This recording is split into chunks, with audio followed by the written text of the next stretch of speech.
Give them a huge round of applause. We'll let them up. Here we go. Our first teller, Tony Anderson. Tony Anderson.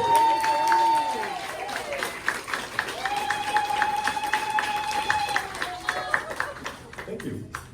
So, it's been 27 years since I lost my big brother and my father to a drunken driver. And despite the passage of time, I still have many fond memories of our time together. Bruce was 7 years older than I was, and he was kind of my mentor and my protector, and I trusted him. And when we were growing up, we lived on a lake, and so we enjoyed time canoeing. Our family loved camping in the backwoods. And when I was 20, Bruce contacted me and said we could combine canoeing and camping with a trip to the Boundary Waters canoe area on the Minnesota-Canada border. Well, I was all in. This was a great idea. You see, the Boundary Waters is a spectacular wilderness area. It covers about 1 million acres of land and water and has about 1,000 lakes in that area. And so I trusted Bruce implicitly, even when he didn't use the best judgment. And this trip might have been one of those times.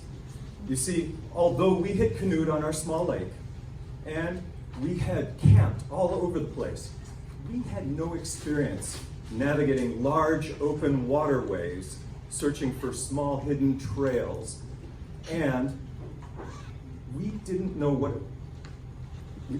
it was like to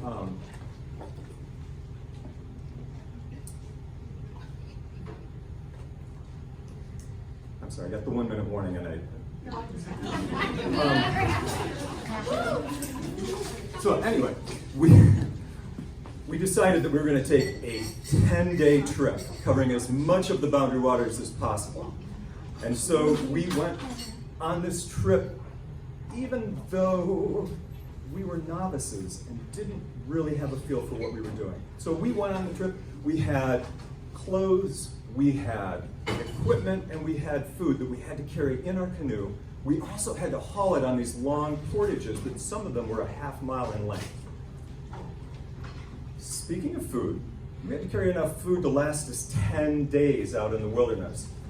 And so we got to lunch the first day, and Bruce handed me 8 crackers and some peanut butter and rounded our lunch out with a handful of raisins. Now, sitting in my apartment, I could burn up 3,000 calories without even lifting a finger. We were canoeing and hiking for 9 hours a day, setting up our camp, hanging our food in the trees to keep it away from the bears. And I told Bruce a handful of crackers and some raisins was not going to cut it. And he said if we ate more than that, we would run out of food before the end of our trip. The freeze-dried dinners were not too bad, but the powdered eggs for breakfast were possibly the worst thing that I have ever eaten.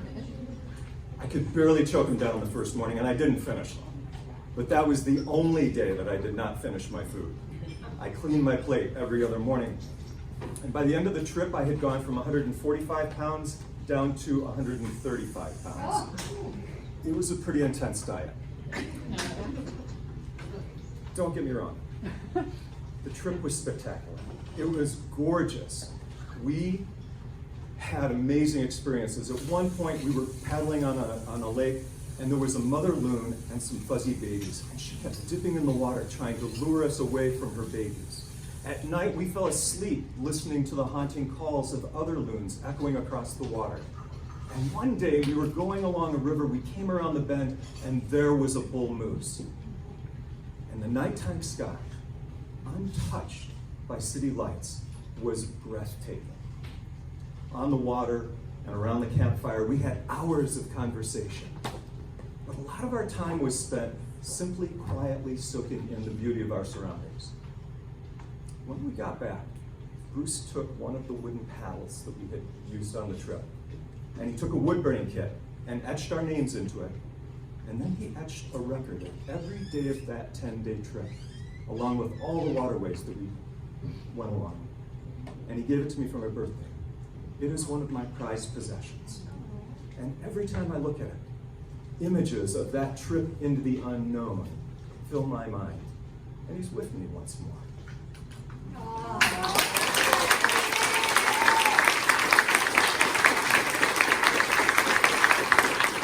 Tony Anderson, everybody, give Tony a hand.